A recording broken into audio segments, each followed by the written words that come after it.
If shamelessness had a name, it'd undoubtedly be spelled D-R-A-K-E. After months of crashing out, getting clowned at the Grammys, humiliated at the Super Bowl, and roasted at the Oscars, you'd think the man would catch a break, but no, things just keep getting worse. And now, the latest chapter in Drake's ongoing saga of embarrassment is perhaps his craziest yet. He just got caught faking his own streaming numbers. That's right, Drake, the same guy who swore up and down that Kendrick Lamar's numbers were rigged, just got exposed doing exactly what he accused others of doing. The hypocrisy is unreal, even by Drizzy standards. For the past few weeks, he and his OVO crew have been desperately trying to push this new song Nokia as the smash hit of the year. They've been loud about it, talking it up like it's the greatest record of all time. Now, to be honest, there's nothing wrong with hyping up the only song that gained some traction out of the 21 that were released. But hyping it up like something culture has been crying out for is where they cross the line. And you know what's interesting? After some quick research, it turned out there's one small problem with their claims. The numbers simply don't match the hype. Yeah, you heard that right. Sure, the song started strong. After all, it's Drake. But after a few days, reality set in and the trail went cold.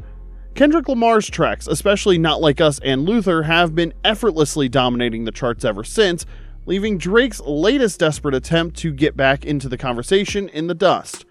We all know these songs are better than whatever he did on this Nokia track, but the hypocrisy by Drake is just too crazy to ignore.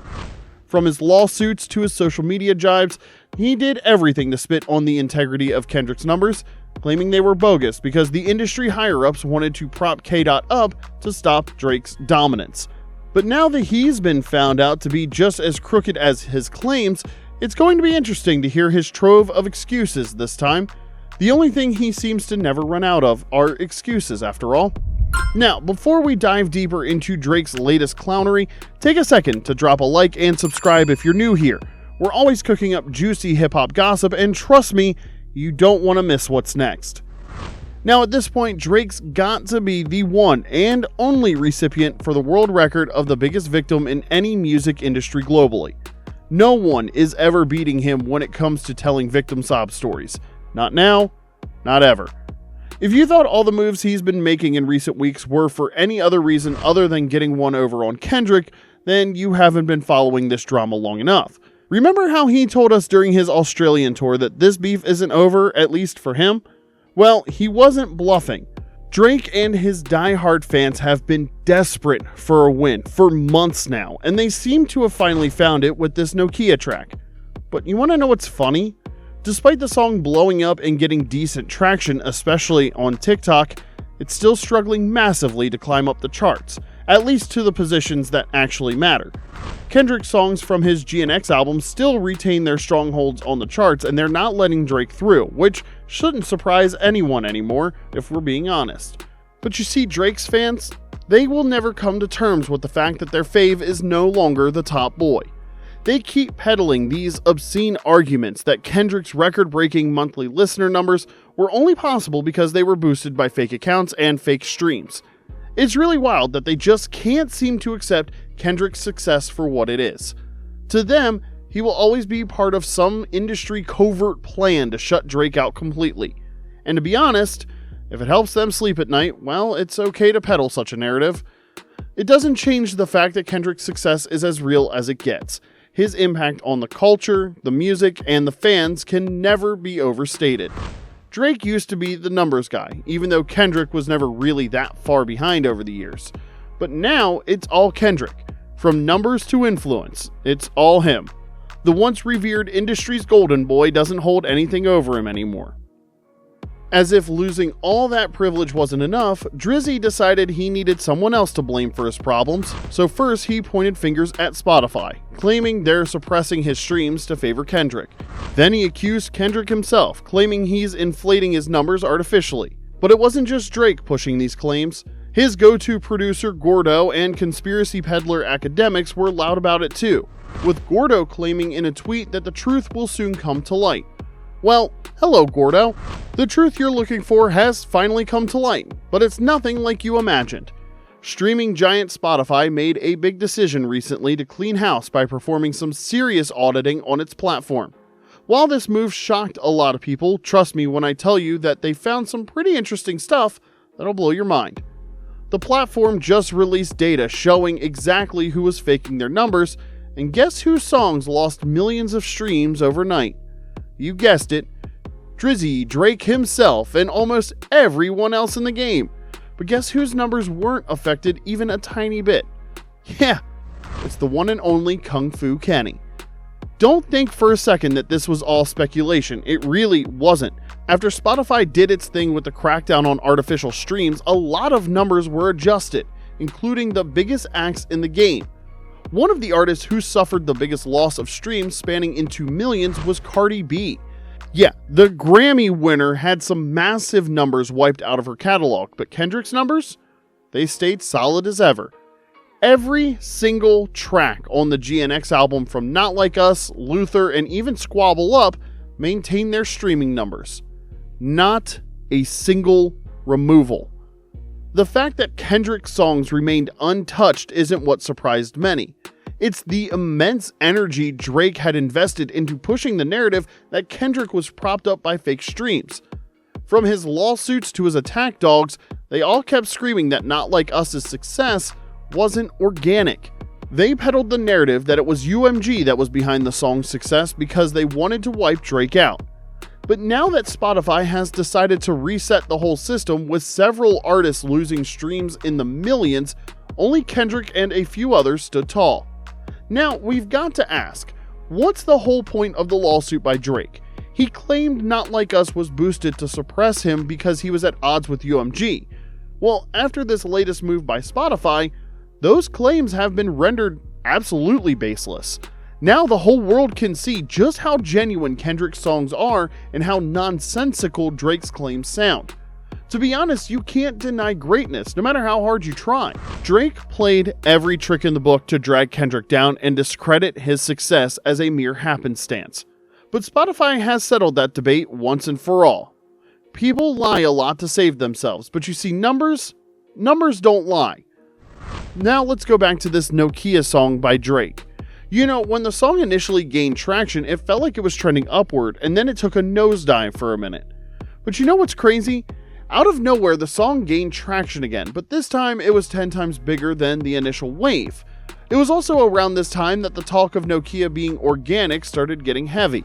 From Gordo to Drake's favorite mouthpiece academics, they were all raving about how organic and genuine his streaming numbers are. Now you've got to wonder, why are these conversations popping up so constantly around the time the Nokia song is blowing up heavily? It's probably safe to imagine that they were trying to create some sort of distraction away from the farming that was going on behind the scenes. While we are not going to bash Drake the way he and his mouthpieces have been bashing Kendrick, we are still going to break down everything we found out. Well, it turns out that despite his reluctance to tap into UMG's unlimited resources, Drake's team still went ahead and seemingly tried everything to fake the success of this new project. From specialized playlists tasked with boosting streaming numbers to paying social media influencers to blast the music non-stop, Drake did it all. There are even rumors of behind-the-scenes campaigns tasked with one job: inflate his streams.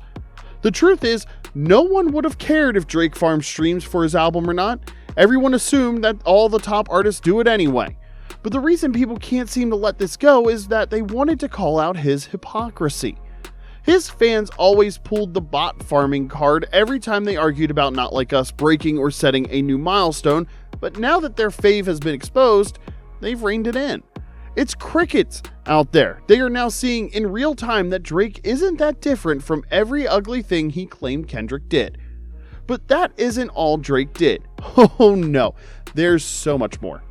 There are claims that he allegedly put out a well-funded campaign where he recruited major influencers, especially from TikTok, to create dance trends that would make the song go viral. His team allegedly picked out the best accounts that would push Nokia to the right audiences, and it worked.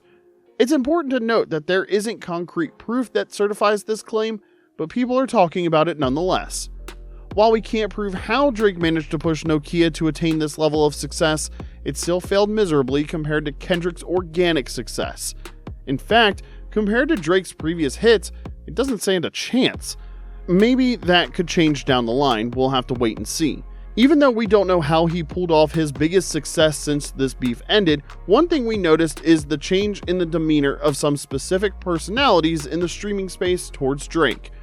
From the likes of Kai Cenat to the Paul brothers and many more prominent streamers, everyone seems to be singing a different tune about Drake's music. Let's take Kai Cenat for example. Remember when he was reviewing Not Like Us on his stream? He was so hyped, screaming how he wanted a crip walk to the song so badly and how Drake wasn't coming back from this diss. If you've been following this drama, you'll know Kai was named in Drake's lawsuit for his reaction to the same Kendrick song. But now, he's singing a different tune. Not only is he hyping up Nokia like crazy, but he's also dissing the same Kendrick he was raving about just months ago heavily too. Do you think it's possible Drake got him to switch up without some serious stacks?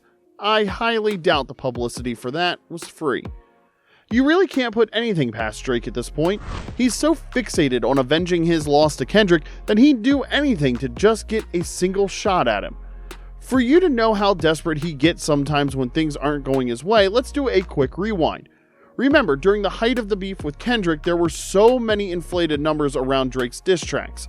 Out of nowhere, polls were carried out by reputable media houses to determine whose track was best, even though the audience hadn't even digested Kendrick's diss at the time. How could anyone in their right mind vote that Push-Ups was the best diss track released during this beef? It's not even in the top 3. Drake might have covered his tracks well, but there's no doubt there's something fishy going on with this Nokia track. The fact that it's the only song he's pushing on the album alone says a lot. But despite his valiant and shady efforts, he's still no match for Kendrick. The king of hip-hop keeps breaking and setting records every other day, something Drake used to do with ease some time ago. But now it feels like it's been years and not months that he's done that. How time flies. Now, he can't even dispute Kendrick's numbers anymore because they've been proven to be organic. He's got to cook up something else quickly or maybe focus on the music now that he's run out of excuses. This whole story proves one thing. Authenticity matters and Drake has none left. Fans can see through fake hype. You can't trick the culture into thinking your song is a hit if it isn't actually good. Kendrick Lamar never had to trick anyone. His music speaks for itself and that's why it's still dominating. Not Like Us didn't become a cultural phenomenon because of playlists or influencers. It resonated because it spoke the truth everyone wanted to hear. The saddest part about this whole situation is that Drake didn't need to do all this. He didn't have to fake streams or play dirty. All he had to do was put out better music. Instead, he chose the easy way, chasing numbers rather than quality, so now look at where that's gotten him. Clowned, exposed, and embarrassed. So hip-hop fans, I throw this back to you. What do you think about Drake getting caught faking his own streaming numbers after accusing Kendrick Lamar of doing the same thing? Is this finally the nail in Drake's coffin, or do you think he can recover from yet another embarrassment? Drop your thoughts in the comment section below, and don't forget to leave us a like and subscribe for more of hip-hop's juiciest drama. Trust me, there's always more where this came from.